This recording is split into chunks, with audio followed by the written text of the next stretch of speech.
요한복음 2장 1절에서 12절 말씀 같이 읽겠습니다. 찾으셨으면 한 목소리로 읽습니다. 시작. 사흘째 되던 날 갈릴리 가나에 혼례가 있어 예수의 어머니도 거기 계시고 예수와 그 제자들도 혼례의 청함을 받았더니 포도주가 떨어진지라. 예수의 어머니가 예수에게 이르되 저들에게 포도주가 없다 하니 예수께서 이르시되 여자여 나와 무슨 상관이 있나이까? 내 때가 아직 이르지 아니하였나이다. 그의 어머니가 하인들에게 이르되 너희에게 무슨 말씀을 하시든지 그대로 하라 하니라. 거기에 유대인의 정결 예식을 따라 두세 통 드는 돌 항아리 6이 놓였는지라. 예수께서 그들에게 이르시되 항아리에 물을 채우라 하신즉 아기까지 채우니 이제는 떠서 연회장에게 갖다 주라 하시매 갖다 주었더니 연회장은 물로 된 포도주를 맛보고도 어디서 났는지 알지 못하되 물떠온 하인들은 알더라. 연회장이 신랑을 불러 말하되 사람마다 먼저 좋은 포도주를 내고 취한 후에 낮은 것을 내거늘 그대는 지금까지 좋은 포도주를 두었도다 하니라. 예수께서 이 첫 표적을 갈릴리 가나에서 행하여 그의 영광을 나타내심에 제자들이 그를 믿으니라. 그 후에 예수께서 그 어머니와 형제들과 제자들과 함께 가버나움으로 내려가셨으나 거기에 여러 날 계시지는 아니하시니라. 아멘. 자리에 앉으시기 바랍니다. 연초에 제가 이 요한복음 말씀을 나누다가 다른 말씀들을 함께 나눴었는데 요한복음 말씀을 이제 계속해서 보도록 하겠습니다. 누구나 이 성공하는 삶, 행복한 삶, 또 풍성한 삶을 원하죠. 여러분도 마찬가지죠. 성공하고 행복하고 풍성하고 그런 삶을 원하지만은 하지만 사람들의 그런 기대와는 달리 우리가 인생을 살다 보면은 힘들고 어렵고 고난이 오고 위기가 닥치고 그런 일들을 경험할 때가 있어요. 연약함을 경험하고 궁핍함을 경험하고 우리가 그런 경험들을 분명히 할 때가 있죠. 자, 이렇게 인생의 문제를 만나면 대부분의 사람들의 반응이 뭘까요? 인생의 문제를 만났을 때에 실망하고 좌절하고 낙심하고 낭망하고 그렇게 하겠죠. 또 그 중에 어떤 사람들은 자기 힘으로 열심히 노력을 해서 그 문제를 해결하려고 노력을 할 수도 있습니다. 하지만 사람의 힘으로 안 되는 일도 세상에는 많이 있어요. 내가 아무리 똑똑하고 내가 아무리 돈이 많고 그런다고 해서 모든 문제들이 해결되는 것은 아닙니다. 자, 우리 그리스도인들은 어떻습니까? 우리 그리스도인들도 하나님께서 항상 축복해 주셔가지고 인생에 위기도 없고 어려움도 없고 고난도 없고 역경도 없었으면 좋겠지만 현실은 그렇지 않아요. 우리 믿는 사람들에게도 힘들고 어렵고 그런 고난이 닥칠 수가 있는 것이죠. 하지만 우리 믿는 사람들이 믿지 않는 사람들과 다른 점이 있습니다. 우리 믿지 않는 사람들은 실망하고 낙심하고 절망하고 또는 자기 힘으로 하려고 하다가 지치지만은 우리 믿는 사람들은 이런 어려움과 인생의 위기와 고난을 만났을 때에 그것이 바로 하나님께로 가까이 갈 수 있는 계기가 되고 또 하나님을 만나고 우리의 삶에 기적을 경험할 수 있는 기회가 되는 것이에요. 그래서 성경에 많은 그 기적들을 우리가 성경에서 볼 수 있잖아요. 그 중에 많은 기적들이 위기의 순간에 기적이 일어난 것을 볼 수가 있습니다. 뭐 예를 들자면은 출애굽을 했을 때에 앞에는 홍해가 가로막고 있고 뒤에는 애굽의 군대가 막 쫓아오잖아요. 사면 초가예요. 인간의 힘으로 어떻게 할 수 없는 그런 순간이에요. 하지만 그때가 바로 홍해가 갈라지는 기적을 경험할 수 있는 기회란 말이에요. 위기인데 하나님께서 그것을 기회로 만드셔서 하나님을 경험하게 하시는 것이죠. 광야에서 먹을 게 없어요. 출애굽해서 광야 들어갔는데 먹을 게 없어요. 그때 하나님께서 뭘 보내주세요? 만나와 메추라기를 보내주시고 반석을 쳐서 물을 내게 해주시고, 그것이 그런 위기를 통해서 오히려 하나님을 만나는 경험을 하게 되고 기적을 체험하게 되고 하나님을 신뢰하게 되는 것이죠. 또 성경에 나오는 많은 그 병자들, 아픈 사람들, 이런 사람들이 예수님을 만나서 치유함을 받은 사건들이 많이 나오는데, 이러한 것도 스스로 해결할 수 없는 문제지만은 예수님을 만날 때에 기적이 일어나는 것을 성경이 보여줍니다. 자, 그래서 우리가 기억할 것은 사람들이 절망할 수밖에 없는 그런 그 인생의 순간, 그런 자리가 우리 믿음의 사람들에게는 하나님을 만날 수 있는, 기적을 체험할 수 있는 기회가 된다라는 거예요. 여러분이 그런 기적들을 체험하시기를 바랍니다. 자, 그런데 이런 기적이 아무에게나 그냥 일어나느냐? 그것은 아니죠. 우리가 성경을 통해서 배워야 돼요. 성경에 보면은 이런 기적을 체험하게 되는 이 어떤 원리들, 우리가 알고서 실천해야 되는 것들이 있습니다. 자, 오늘 말씀도 마찬가지입니다. 자, 오늘 말씀에 우리가 함께 읽은 본문의 말씀은 우리가 흔히 그 가나 혼인잔치라고 부르는 그런 기적인데, 혼인잔치의 기적이라고 부르는 사건인데, 이 사건은 그 예수님의 공생의 기간, 예수님께서 이제 메시아로서 자신을 드러내시기 시작하면서 침례 요한의 그런 침례를 받고 복음을 전하기 시작하는 공생의 사건 중에 첫 번째 일어난 기적이에요. 예수님이 많은 기적들 일으켰지만은 그 중에서 첫 번째 기적이 오늘 우리가 함께 읽은 그 요한복음 2장에 기록된 가나 혼인잔치의 기적입니다. 자, 그 말씀을 같이 한번 우리 보면서 먼저 말씀의 배경이 어떻게 되는지 한번 보도록 하겠습니다. 자, 스크린이 나왔습니까? 자, 오늘 말씀의 그 2장 1절 말씀에 보니까 이렇게 기록을 합니다. 사흘째 되던 날 갈릴리 가나에 혼례가 있어 예수의 어머니도 거기 계시고 예수와 그 제자들도 혼례의 청함을 받았더니 갈릴리 가나에 혼인이 있었어요. 우리 저 사이먼 서성도님 가정에도 혼례가 있는데 가나에 이 혼례가 있었어요. 거기에 예수님도 초청받고 예수님의 어머니도 초청을 받고 제자들도 초청을 받았어요. 너무나 이제 혼례기 때문에 기쁘고 감사한 그런 일이잖아요. 자, 그런데 이 말씀을 보니까 1절에 보니까 사흘째 되던 날 이렇게 말씀을 하고 있죠. 사흘째. 여기서 말하는 사흘째라는 것은 그 요한복음 1장에 보면은 예수님께서 그 여러 명의 제자들을 만나시는데 그 중에서 나다나엘이라는 사람을 만납니다. 나다나엘이라는 제자를 만나면서 그 나다나엘에게 예수님께서 뭐라고 말씀하시냐면은 내가 너를 무화과 나무 아래에서 보았다 함으로 믿느냐? 이보다 더 큰 일을 볼 것이다. 네가 더 큰 것을 볼 것이다 라고 말씀을 해주셨어요. 그래서 우리가 요한복음에 보면은요, 이런 더 큰 기적들이 점점 많이 일어나는데 그 첫 번째 기적이 뭐냐면은 가나 혼인잔치의 기적이에요. 이 가나는 좀 전에 제가 말씀드렸던 나다나엘의 고향입니다. 나다나엘의 고향이에요. 그러면은 나사렛에서 사는 예수님과 그 예수님의 어머니 마리아가 왜 이 가나 혼인잔치에 초청을 받았을까? 우리가 생각을 해볼 수가 있는데, 한번 여러분이 지도를 보시면요, 이렇게 잘 보이지는 않지만은 지금 저 빨간 그 별표로 되어 있는 곳이 거기가 바로 나사렛입니다. 나사렛이고 그 다음에 그 그린 색깔 블루인가요? 블루로 되어 있는 그 별표로 되어 있는 곳이 바로 가나예요. 그래서 저 거리가 어느 정도 되냐면은 약 14km 정도 돼요. 14km. 14km면은 뭐 사실 그렇게 멀지 않은 거리잖아요. 충분히 몇 시간 안에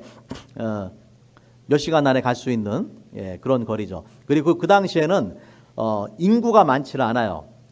나사렛, 예수님이 살던 동네인 나사렛에 예수님 당시의 인구를 100명에서 200명으로 잡습니다.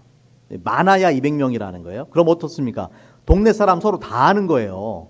예, 우리도 뭐 옛날 시골에 보면은 누구네 집에 숟가락이 몇 개까지 있는지 다 알잖아요. 예, 서로 왕래를 하니까. 예, 그러니까 나사렛에 있는 사람들이 그 정도고 가나도 그 정도 수준밖에 안 되는 작은 동네예요. 그러니까 바로 옆 동네이기 때문에 서로 왕래가 있고 또 옛날에는 그 친인척들이 같이 많이 모여 살잖아요. 예, 그러니까 가족이나 친인척 관계에 있는 사람일 수도 있습니다. 예, 중간에 보면 세포리스라는 도시가 있는데 저긴 큰 도시예요. 예, 저긴 큰 도시인데 이 옆에 가나하고 이 나사렛은 아주 작은 동네예요. 제가 지난번에 우리 성지순례를 갔을 때도 저 도시들을 다 이렇게 갔다 왔습니다. 그래서 아마 예수님의 가족들과 친인척 관계에 있을 수도 있고, 그렇지 않다고 할지라도, 뭐, 워낙 이제, 시골 인심이 풍성하다 보니까, 또 그런 큰 일이 있으니까 초청을 하지 않았을까 생각을 해볼 수가 있습니다. 그 가나에서는 지금도 이 많은 유대인들이 가나에 가서 결혼을 합니다. 왜냐하면 가나에서 예수님께서, 그 결혼식에 예수님께서 오셔서 큰 기적을 베풀었기 때문에 많은 유대인들이 가나에 가서 가나에 살지 않아도 가나에 가서 결혼을 하고 온다고 합니다. 자, 그런데 이렇게 흥겨운 잔치를 벌이고 있는데 문제가 발생했어요. 어떤 문제가 발생했습니까? 오늘 말씀에 3절 말씀, 3절 말씀에 보니까 오늘 말씀에 3절 말씀에 보니까 포도주가 떨어진지라. 지금 흥겨운 잔치가 벌어지는데 그 당시에 그 혼인잔치는 약 일주일 동안을 했습니다. 일주일 동안 하려고 하면은 얼마나 많은 음식과 또 이 포도주는 그 당시 사람들이 마치 그 음료처럼 마시는 것이기 때문에 얼마나 많은 양들이 필요하겠어요. 그런데 포도주가 떨어졌다라는 거예요. 그 당시 유대인의 풍습에 의하면은 그 혼인잔치에서 포도주가 떨어지는 것은 그 집안의 체면이 구겨지는 그런 중요한 사건이었어요. 그러니까 포도주가 없으면 안 되는 거예요. 또한 그 성경에 보면은 포도주는 기쁨을 상징합니다. 구약의 시편 말씀들이라든지 이런 말씀들을 보면은 포도주가 기쁨을 상징해요. 포도주가 부족하다라는 것은 잔치에 흥이 깨지고 또 그 집안의 체면이 구겨지고 위기의 순간이 될 수 있는 그런 상황이죠. 여러분 마찬가지로 우리 삶에도 포도주가 떨어질 때가 있어요, 없어요? 여러분 마시는 포도주 말고 상징적으로 우리 삶에 기쁨이 사라지고 흥이 사라지고 우리 삶에 어떤 위기나 문제가 올 때가 있단 말이에요. 결핍이 올 때가 있단 말이에요. 하지만 오늘 말씀 통해서 우리가 어떻게 이 위기를 모면하고 기쁨이 넘치는 흥이 넘치는 잔치를 계속해 나갈 것인가 하는 것을 발견을 할 수가 있습니다. 자, 세 가지로 말씀을 제가 요약해서 전하기 원하는데 첫 번째는 뭐냐면요. 여러분의 인생에 예수님을 초청하셔야 돼요. 오늘 근본적으로 이 가나 혼인잔치에서 포도주가 떨어지는 사건이 발생했지만은 왜 이 사건이 어떻게 오히려 큰 축복이 되었느냐? 그 자리에 누가 있었기 때문에? 예수님이 계셨기 때문에. 예수님을 초청했기 때문에 이 문제가 해결됐단 말이에요. 여러분 우리의 삶에도 우리 인생에도 예수님이 계셔야 된다라는 거예요. 가장 중요한 문제예요.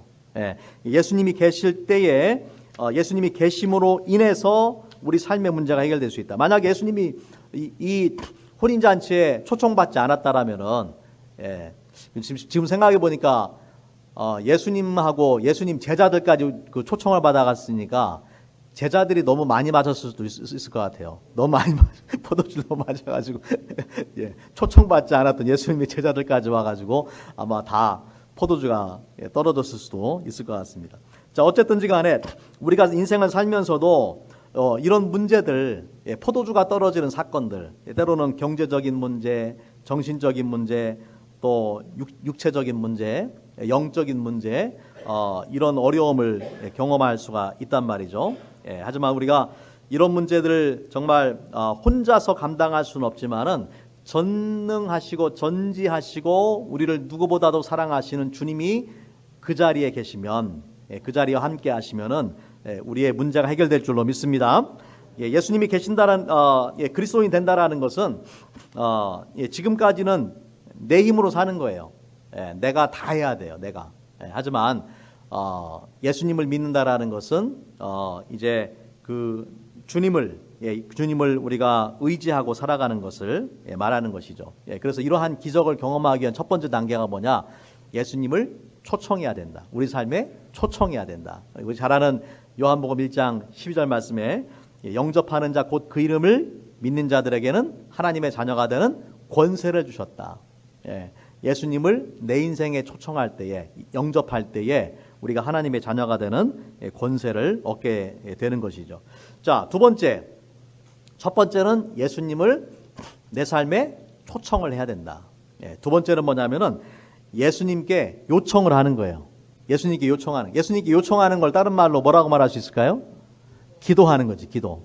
예수님한테 부탁하는. 오늘 말씀해 보니까 3절에 보니까 포도주가 떨어졌는데 예수의 어머니가 예수에게 이르되 저들에게 포도주가 없다 하니, 예수님의 어머니가 포도주가 떨어진 사실을 알고 어쩔 수 없지 포기하거나 아니면은 뭐 스스로 포도주를 구하려고 노력하거나 하는 것이 아니라 예수님한테 가서 포도주가 떨어졌다라고 그렇게 말씀을 하시는 거예요. 그러니까 4절에 예수님께서 말씀하시기를 여자여 나와 무슨 상관이 있나이까 내 때가 아직 이르지 아니하였나이다. 여자여, 그러니까 이거는 좀 어머니한테 뭐라고 할까요? 버릇없어 보이기도 하는데 여기서 말하는 여자여라는 단어는 상당히 높여 부르는 경칭입니다. 그리스의 그 왕들이 왕비를 부를 때에 불렀던 그런 단어예요. 그래서 낮춰서 부르는 말이 아니라 높여서 부르는 그런 말입니다. 자, 예수님께서 나와 무슨 상관이 있습니까? 라고 그렇게 말씀을 하셨지만은 실제로는 이제 그 문제를 가지고 예수님께서 이제 해결해 주시는 것을 우리가 볼 수가 있어요. 자, 그래서 우리가 첫 번째 기억할 것은 뭐냐면은 우리 인생에 문제가 생겼을 때에 예수님께 요청하라. 왜 마리아가 예수님께 요청했을까요? 예수님께서 그 문제를 해결할 수 있는 능력이 있다라고 믿었겠죠. 믿음이 있었기 때문에 그런 요청을 했을 것입니다. 자, 우리가 잘 아는 그 마태복음 7장 말씀 우리 같이 한번 읽어보겠습니다. 7장 7절부터 8절 같이 한번 읽겠습니다. 시작. 구하라 그리하면 너희에게 주실 것이요 찾으라 그러면 찾을 것이요 문을 두드리라 그리하면 너희에게 열릴 것이니 구하는 자마다 얻을 것이요 찾는 자마다 찾을 것이요 두드리는 이에게 열릴 것이니라. 여러분, 이것이 기도의 축복이에요. 기도의 축복. 예수님께서 구하라, 찾으라, 두드리라 라고 분명히 말씀하셨어요. 이것은 예수 믿는 모든 사람들이 할 수 있는 일이에요. 하지만 안타깝게도 예수님을 믿으면서도 이런 그 신자의 특권, 믿는 자들의 특권을 누리지 못하고 살아가는 사람들이 많아요. 그래서 인생의 위기가 올 때에 믿지 않는 사람들처럼 똑같이 근심하고 걱정하고 자기 힘으로만 문제를 해결하려고 하는 사람들이 있는 것이죠. 우리가 잘 아는 그 격언에 그런 말이 있습니다. 하늘은 스스로 돕는 자를 돕는다. 성경 어디 나오는 말씀이죠? 성경에 나오는 말씀이에요? 이 말은 Heaven helps those who help themselves. 이거는 성경에 나오는 말이 아니에요. 성경에 나오는 말이야. 오히려 성경은 반대를 이야기합니다. 우리가 시편이나 잠언 이런 말씀들 읽어보면은 너의 힘과 지혜를 내려놓고 하나님만 의지하라. 그렇게 말씀하거든요. 저희 집 가문이 옛날에 진인사 대천명이었어요. 무슨 뜻인지 아십니까? 사람의 할 일을 다 하고 하늘의 명을 기다려라. 저희 아버지가 이렇게. 그러니까 어떤 뭐랄까 럭 운이나 이런 거를 기다리지 말고 네가 할 일을 다 하고서 하늘의 명을 기다려라. 좋은 말이지만 성경적이지는 않습니다. 성경적인 것은 뭐냐면 내가 할 일을 내가 다 하고 나서 기다리는 게 아니라 무조건 크고 작은 일이 벌어질 때마다 우리는 하나님 앞에 무릎으로 나가는 거예요. 왜 하나님 앞에 무릎 꿇겠어요? 여러분, 우리가 하나님 앞에 무릎 꿇는 그 순간에 하나님의 주권을 인정하는 거예요. 하나님께서 나의 문제를 해결할 수 있는 분이라는 것을 인정을 하는 것입니다. 제가 전에도 말씀드렸지만은 쌀통에 쌀이 떨어지면 어떻게 해야 되겠어요? 채워야죠. 채우기 위해서 어떻게 합니까? 밖에 나가서 막 일거리를 찾고 사람들한테 구걸을 하고 그렇게 해야 되겠어요? 물론 그것이 그렇게 할 수도 있겠지만은 우리 믿음의 사람들은 쌀통에 쌀이 떨어지면은 쌀통을 부여잡고 기도하는 거예요. 쌀통을 부여잡고 그것이 믿지 않는 사람들 눈에 보기에는 어리석어 보이죠. 아이고, 왜 저런 짓을 하고 있어? 라고 어리석어 보일지 모르지만은 전지하시고 전능하신 하나님을 믿는 사람들은 쌀통을 부여잡고 기도하는 거예요. 내가 다른 어떤 행동들을 하기 이전에 먼저 하나님 앞에 나의 문제를 가지고 간절히 기도하는 거예요. 여러분, 이게 참된 믿음이에요. 근데 안타깝게도 많은 사람들이 쌀통에 쌀이 떨어지면은 자기 스스로의 힘으로 그 쌀통을 채우려고 노력만 한단 말이에요. 그래서 우리가 기도하는 것은 나의 인생의 문제 고민을 내려놓는 것이, 그러면은 그때부터는 하나님의 문제가 됩니다. 하나님의 고민이 됩니다. 예수님의 어머니 마리아가 이 포도주가 떨어진 사건을 예수님한테 말씀을 드리니까 그 문제가 이제 그 예수님의 문제가 된 것이죠. 그래서 우리가 문제를 만날 때에 염려하거나 근심하기보다는 기도로 하나님 앞에 모든 것을 내려놓고 하나님께서 어떻게 일할 것인지 기대하면서 기다리는 거예요. 하나님이 누군가와의 만남을 주실 수도 있고 좋은 직장 주실 수도 있고, 그죠? 그 쌀에 떨어졌을 때 하나님이 어떻게 일하실지는 몰라요. 하지만 우리가 하나님한테 맡기고 기대하고 기다린다. 우리 같이 한번 따라해 보겠습니다. 걱정할 에너지가 있으면 기도하라. 제가 종종 말씀드렸죠. 걱정할 에너지가 있으면 기도하라. 걱정한다고 일 해결되지 않습니다.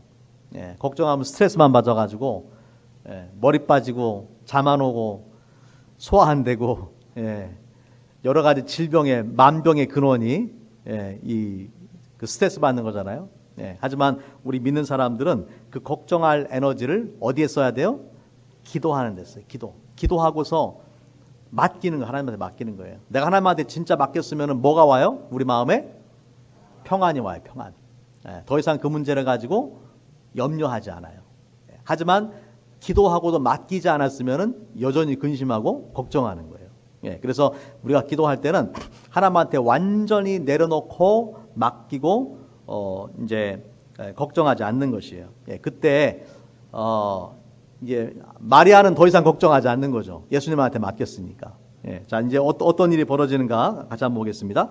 첫 번째, 그래서 우리가 우리 삶의 기적을 경험하는 것은 예수님을 우리 삶에 초청을 해야 되고, 두 번째는 우리 인생의 위기를 만날 때에 예수님께 요청하라, 기도하라, 기도해야 되고. 자, 세 번째 중요한 것이 있는데 그것은 순종입니다. 순종. 자, 5절 말씀에 보니까 그의 어머니가 하인들에게 이르되 너희에게 무슨 말씀을 하시든지 그대로 하라 하니라. 그러니까 마리아가 믿음이 있었던 거예요, 없었던 거예요? 예수님께서 이 문제를 해결할 수 있다라는 믿음이 있었던 것이죠. 그러한 믿음을 가지고 예수님한테 요청을 한 것이고, 그런데 거기에서 끝나는 것이 아니라 그 하인들에게, 일하는 사람들에게 예수님이 하라고 하는 걸 해라. 그런데 여기 말씀해 보면 무슨 말씀을 하든지 해라. 너희가 이해가 되지 않아도, 이해할 수 없어도 예수님께서 하라고 하면 그냥 이유를 불문하고 순종하라. 그렇게 말씀을 한 거예요. 그때에 6절 말씀해 보니까 거기에 유대인의 정결 예식을 따라 두세 통들은 돌 항아리 6개가 있는지라. 예수께서 그들에게 이르시되 항아리에 물을 채우라 하신즉 아귀까지 채우니 이제는 떠서 연회장에게 갖다 주라 하심에 갖다 주었더니 6절에 나오는 그 정결 예식을 위한 그 돌 항아리는 그 항아리에 약 20갤런의 물이 들어가는 그런 큰 항아리입니다. 그 항아리가 왜 필요한가 하면 거기에 물을 채워 놓는데 사람들이 외출을 하고 또 집에 돌아왔을 때라든지 또는 식사 전후에 그 손을 씻기 위한 그런 물이에요. 이것은 위생적인 차원도 있지만은 이 외부에서 접촉한 모든 부정한 것을 씻어낸다라는 종교적인 의미가 있어요. 그래서 정결 예식이다. 모세의 율법에 정한 정결 예식이다라는 거예요. 부정한 모든 것을 다 씻어낸다라는 그런 의미를 가지고 있는 것입니다. 자, 이 물에다가 이 항아리에다가 물을 가득 채워라. 뭐 이건 어려운 일 아니잖아요. 물 채우면 되는 거 아니에요? 그런데 두 번째 요구가 좀 힘든 거죠. 이제는 떠서 연회장에게 갖다 줘라. 연회장은 그 연회의 모든 순서와 이 모든 것들을 준비하는 것을, 그 잔치를 준비하는 것을 총 담당하는 책임자입니다. 이 연회장에게 지금 필요한 게 뭐예요? 뭐가 있어야 돼요? 포도주가 필요하단 말이에요. 포도주가. 그런데 예수님께서 일하는 사람들한테 연회장에게 뭘 갖다 주라고 그랬어요? 물을 떠다가 갖다 주어라 라고 말씀하셨단 말이에요. 물을 항아리까지 채우는 것은 누구나 할 수 있는 거예요. 메이크 센스가 되니까. 그런데 그 물을 갖다가 포도주를 기다리고 있는 연회장에게 갖다 주는 것은 그것은 이제 쉽지 않은 순종인 거죠. 그런데 예수님의 어머니가 뭐라고 말씀하세요? 예수님께서 뭐라고 말씀하시든지 간에 따지지 말고 그대로 해라 라고 그렇게 미리 이야기를 한 것입니다. 자, 하인들이 예수님의 말씀대로 순종을 했습니다. 그때 놀라운 일이 벌어지게 되는 것이죠. 9절 말씀해 보니까 연회장은 물로 된 포도주를 맛보고도 어디서 났는지 알지 못하되 물떠온 하인들은 알더라. 자, 기적이 일어난 거예요. 기적. 물이 포도주가 된 것입니다. 물이 포도주가 됐는데 그냥 포도주가 된 게 아니라 전보다 훨씬 더 좋은 최상급 포도주를 예수님께서 만들어 주신 것이에요. 중요한 것은 이러한 기적이 어떻게 벌어지게 되었어요? 누구의 순종으로? 하인들의 순종으로. 순종으로 이런 그 기적을 경험하게 되었다라는 것입니다. 만약에 이 하인들이 이런 순종을 하지 않았다라면은 이런 기적을 경험할 수 없었겠죠. 물론 예수님은 사람들이 순종하지 않아도 항아리에 물을 채우는 기적도 행하실 수가 있고, 그 물을 포도주로 변화시키는 기적을 일으킬 수 있는 분이에요. 그죠? 그런 능력이 있지만은 하지만 우리가 성경에 보면 종종 구약이든 신약이든 하나님께서 기적을 일으킬 때는 인간의 순종을 요구할 때가 많아요. 왜 그렇겠습니까? 인간의 순종은 믿음의 표현이에요. 하나님에 대한 믿음의 표현이에요. 믿음이 있는 사람들은 순종을 하지만은 믿음이 없는 사람들은 순종하지 않습니다. 그래서 그 믿음을 보시기 위해서 예수님께서 종종 인간의 순종을 요구하시는 거예요. 예를 들면 이런 거죠. 오병이어의 기적이 일어날 때도 예수님께서 어린아이가 가져온 그 물고기 2마리와 떡 5개를 받으셨잖아요. 예수님께서 축사를 하니까 그게 막 늘어나가지고 5천 명 이상 먹을 만큼 다 늘어났죠. 그게 아니라 어떻게 했습니까? 너희가 먹을 것을 나누어 주어라 말씀하셨단 말이에요. 그리고 제자들이 그 말씀에 순종해서 나누어 줄 때 기적이 일어난단 말이에요. 예, 그러니까 예수님의 말씀에 제자들이 순종하니까 기적이 일어나는 거예요. 예, 감동이 안 오시는 모양이네. 예, 예수님께서 기적을 다 베풀어 놓고 너희가 나눠줘라가 아니라 예, 지금 가진 것이 이거밖에 없는데 예수님께서 말씀하실 때에 순종하는 가운데 기적이 일어났다라는 것입니다.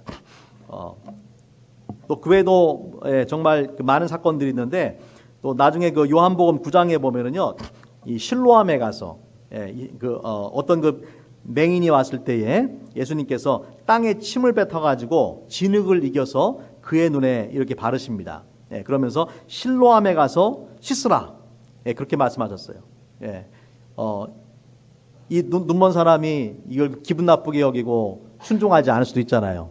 예, 그런데 순종할 때에 그 눈을 뜨게 되는 그런 역사가 일어나는 것이죠. 예수님께서 그렇게 하지 않아도 그 눈먼 사람의 눈을 뜨게 할 수 있는 능력이 있는 분이지만은 그 사람의 믿음과 순종을 보기를 원하시는 거예요. 그래서 우리가 종종 성경에 나오는 이런 기적들은 사람들의 그 순종을 통해서 하나님께서 역사하시는 것입니다.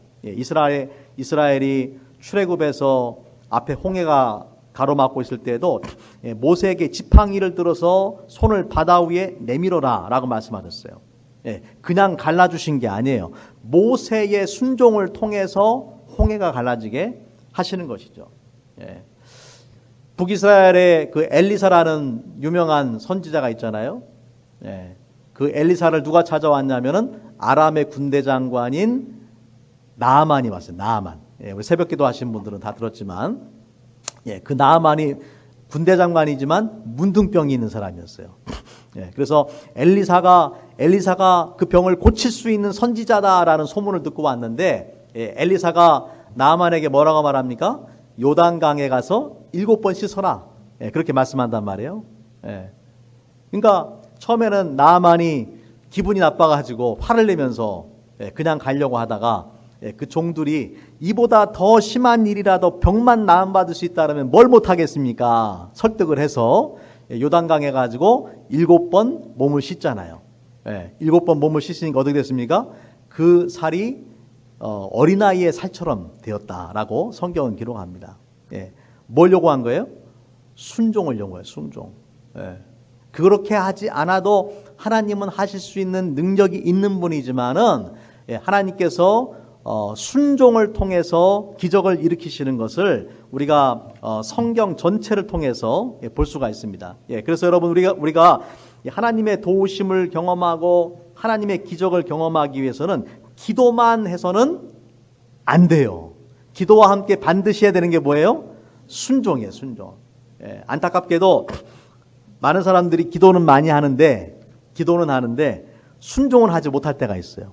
여러분 여기에 기도 응답이 안 되는 중요한 이유가 있습니다. 여러분 기도만 해서는 안 돼요. 기도만 하지 말고 뭐 하시라고요? 순종을 해라. 그래서 우리가 열심히 기도하는데 응답이 안 돼요. 그러면 내가 뭘 먼저 살펴봐야 되냐면은 내가 하나님의 말씀 가운데 순종하지 못하고 있는 부분이 있지 않은가. 그걸 발견해야 돼요. 그걸 발견하고 하나님 앞에 내려놓고 믿음으로 순종할 때에 하나님의 기적을 체험할 줄로 믿습니다.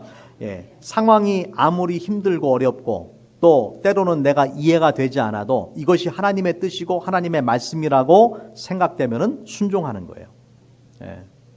그러니까 어린아이와 같은 믿음이 필요한 거죠. 우리한테. 그러니까 머리가 너무 크고 너무 똑똑한 사람들은 이런 기적을 경험을 못해요. 자, 우리 결론적으로 말씀을 드리겠습니다. 이제 오늘 이 세 가지 기적을 경험하기 위한 세 가지 당. 첫 번째는 뭐였습니까? 예수님을 초청하라. 두 번째는 예수님께 요청하라. 세 번째는 순종하라. 그렇게 하니까 어떤 일이 벌어집니까? 오늘 말씀의 9절에 보니까 연회장은 물로 된 포도주를 맛보고도 어디서 났는지 알지 못하되 물떠온 하인들은 알더라. 연회장이 신랑을 불러 말하되 사람마다 먼저 좋은 포도주를 내고 취한 후에 낮은 것을 내거늘 그대는 지금까지 좋은 포도주를 두었도다 하니라. 위기가, 문제가 축복으로 바뀌게 되었습니다. 여러분, 성경에서 아까도 말씀드렸지만 포도주는 기쁨을 상징하는 거예요. 세상이 주는 기쁨보다 훨씬 큰 것이 주님이 주시는 기쁨이에요. 처음에 맛보았던 포도주보다 나중에 예수님께서 만들어주신 포도주가 훨씬 더 맛있어요. 마찬가지로 예수님께서 주시는, 하나님께서 주시는 기쁨은 갈수록 더욱더 큰 기쁨을 우리한테 주실 줄로 믿습니다. 우리 믿는 자들은 해가 더 지나갈수록, 나이를 더 먹어갈수록 더 기쁘고 더 행복해야 되는 거예요. 하나님께서 그런 축복을 주시기 때문에 그렇습니다. 자, 또 이 두 번째 결과가 뭐였냐면요. 첫 번째는 우리한테 주시는 축복과 기쁨이 있고, 두 번째는 뭐냐면은 하나님의 영광이 세상 가운데 드러납니다. 자, 12절 말씀해 보니까 그 후에 11절 말씀해 보니까 예수께서 이 첫 표적을 갈릴리 가나에서 행하여, 아까도 말씀드렸지만은 첫 번째 그런 사건이에요. 그의 영광을 나타내심에 제자들이 그를 믿으니라. 우리가 기도하고 순종할 때에 하나님의 기적을 경험하게 되면은 그것이 하나님의 영광을 세상에 선포하는 그런 기회가 된다라는 것이죠. 하나님 살아계신 역사와 증거들이 우리의 삶에서 나타날 때에 하나님의 영광을 세상에 선포하게 되는 것입니다. 자, 세 번째 이 기적의 결과가 뭐냐면은 제자들의 믿음이 깊어졌어요. 3절 말씀에 보면은 마지막에 보니까 11절 말씀에 보니까 제자들이 그를 믿으니라. 여러분, 요한복음 1장에서 이미 이 제자들이 예수님을 만나고 예수님에 대한 믿음을 고백을 했습니다. 하지만 여기서 말씀하는 그를 믿으니라라는 말은 이제 머릿속에 지식으로만 믿는 게 아니라 경험을 통해서 믿게 되는 거예요. 여러분, 우리가 기독교 신앙을 체험의 신앙이라고 말하잖아요. 그냥 지식으로만 예수님 만나는 것이 아니라 삶 속에서 하나님 살아계신 역사와 증거들을 우리가 경험을 할 수 있어야 된다는 거죠. 그 방법이 뭐겠어요? 특별히 우리가 인생에 힘들고 어려운 시간을 보낼 때에 믿음으로 기도하고 또 우리가 다 이해하지 못해도 말씀대로 순종할 때에 하나님이 부어주시는 축복을 우리가 경험을 하면은 정말 하나님 살아계시는구나 라는 것을 경험을 하게 되는 것입니다. 그래서 경험을 통해서 제자들의 믿음이 더욱더 견고해졌다라는 것을 우리가 볼 수가 있는 것이죠. 자, 11절 말씀에 예수께서 이 첫 표적을 라고 말씀하는데, 오늘 말씀 속에 나오는 기적을 요한 사도는 뭐라고 표현했냐면은 기적이다라고 말하지 않고 특별히 표적이다라고 말을 합니다. 표적이라는 말은, 기적은 영어로 이제 미라클이지만 표적은 영어로 사인이에요, 사인. 여러분, 사인이라는 것은 어떤 의미를 갖냐면은 그것 자체가 의미가 있는 게 아니라 그것이 가리키고 있는, 그것이 보여주고 있는 것이 중요한 거예요. 예를 들어 마치 그 교통 표지판, 교통 사인이나 마찬가지예요. 와싱턴까지 이 방향으로 가세요 돼 있단 말이에요. 그러면은 그 표적만 보면 안 돼. 그 표적이 가리키고 있는 걸 봐야 되잖아요. 마찬가지로 그 놀라운 기적을 경험했는데 그 기적 자체만으로 중요한 것이 아니라 그 기적이 상징하고 보여주는 의미가 중요하다라는 거예요. 기적보다 더 중요한 것이 그 기적이 보여주는 상징적인 의미가 있다라는 것이죠. 여기서는 무엇을 의미하겠어요? 이 기적을 통해서 예수님이 누구신지를 보여주는 사건이에요. 예수님 어떤 분이십니까? 물을 변하여 포도주가 되게 하시는 분이다. 그런데 우리가 기억할 것은요, 아까도 말씀드렸지만은 이 물이 어떤 물이라고요? 무엇을 위한 물이었어요? 정결 예식을 위해 사용하는 그런 물이라고 그랬죠. 그죠? 그런데 이것은 이제 모세의 율법에 의해서 정결 예식을 위해서 행하는 그런 것인데, 여러분, 이 물을 포도주로 바꿔 주셨단 말이에요. 여러분, 포도주가 상징하는 또 하나 중요한 의미가 있습니다. 예, 포도주는 성경에서 피를 상징합니다. 예, 포도주의 색깔이 피 색깔이잖아요. 그래서 예수님께서 이 마태복음 26장에 보면은 최후의 만찬을 하실 때에 이렇게 말씀을 하세요.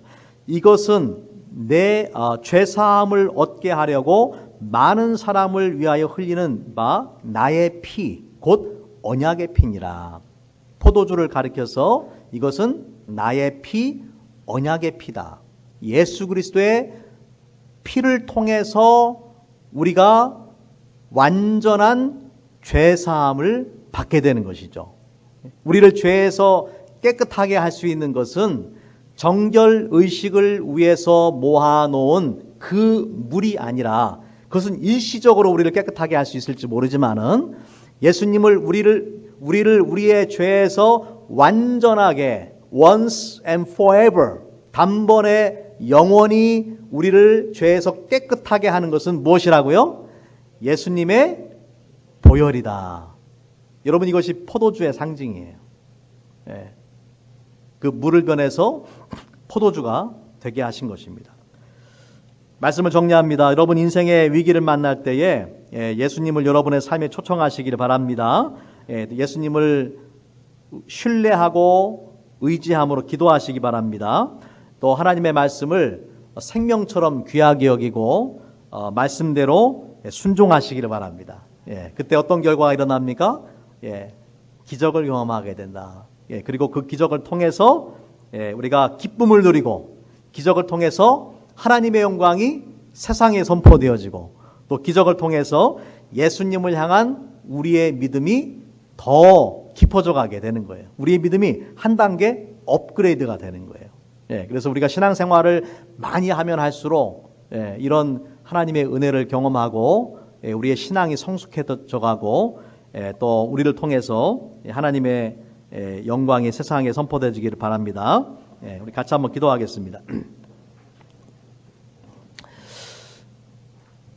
사랑해 주님 감사합니다.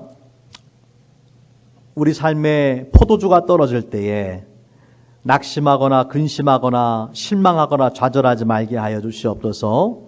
또 인간적인 지혜와 힘으로 내가 가진 능력으로만 무언가를 해결하려고 하는 어리석은 자가 되지 않게 하여 주시기를 원합니다.